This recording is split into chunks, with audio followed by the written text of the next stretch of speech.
ইচ্ছাকা জল ভরে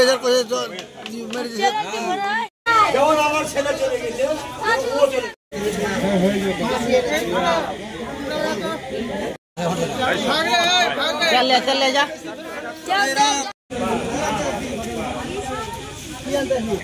हाँ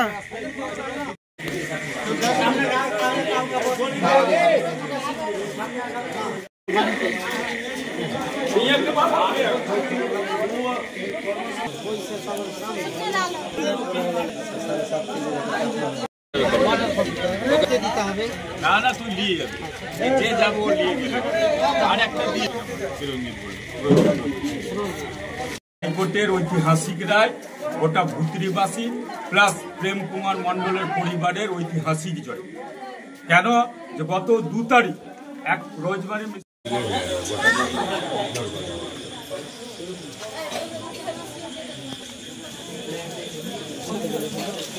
ওগুলো তো সব আছেই কাগজপত্র ওর কাছেই টোটাল।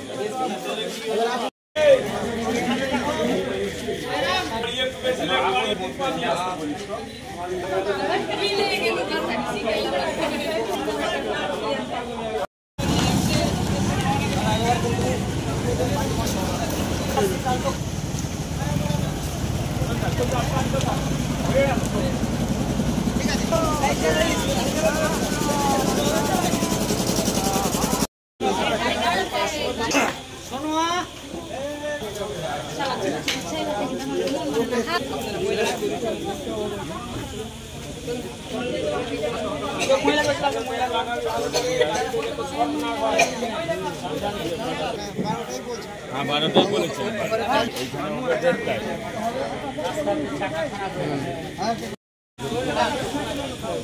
একটা গাড়ি দেখো ভিডিও দিবে ফ্রিজের ভিডিও দেবে ফ্রিজের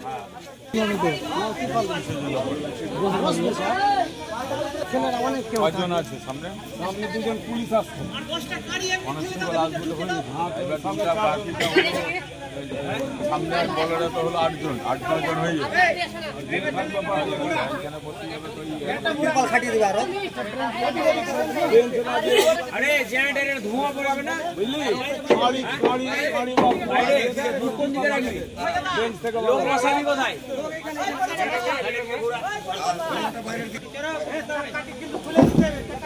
চাকা নাই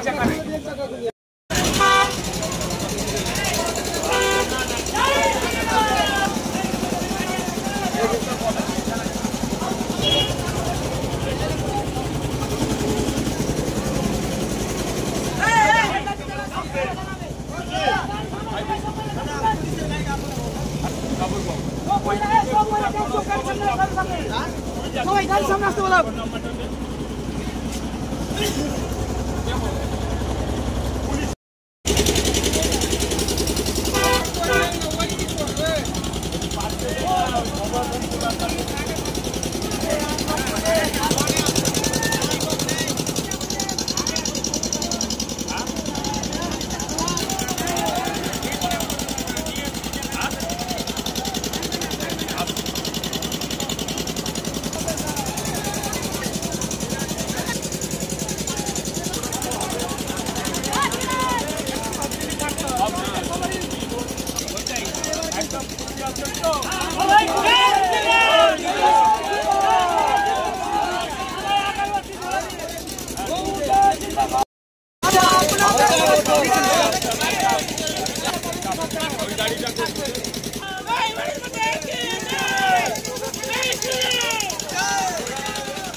ঐতিহাসিক রায় যেটা পুনরায় ভুতনির কেদারতলার শ্রীকান্ত মণ্ডলের বডি কল্যাণীর এমসে পুনরায় পোস্টমর্টম করা হবে।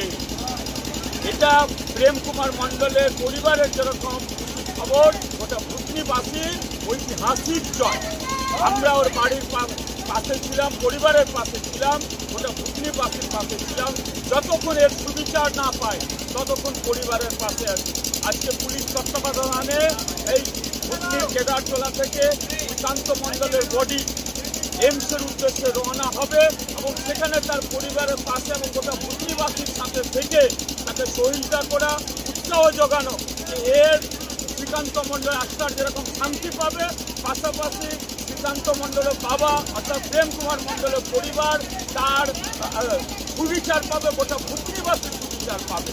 যে এই সরকার কীভাবে মানুষের সঙ্গে প্রতারণা করছে, এই সরকারের 34টা পুলিশ এখনো পর্যন্ত ওধরা এই কেসের, যেখানে রোজমারি মিশনারি স্কুলে মারা গেছে তাকে অ্যারেস্ট করা হয়নি, এই কেসের তদন্ত করতে পারত এবং পোস্টমর্টম রিপোর্টের উপরে আস্থা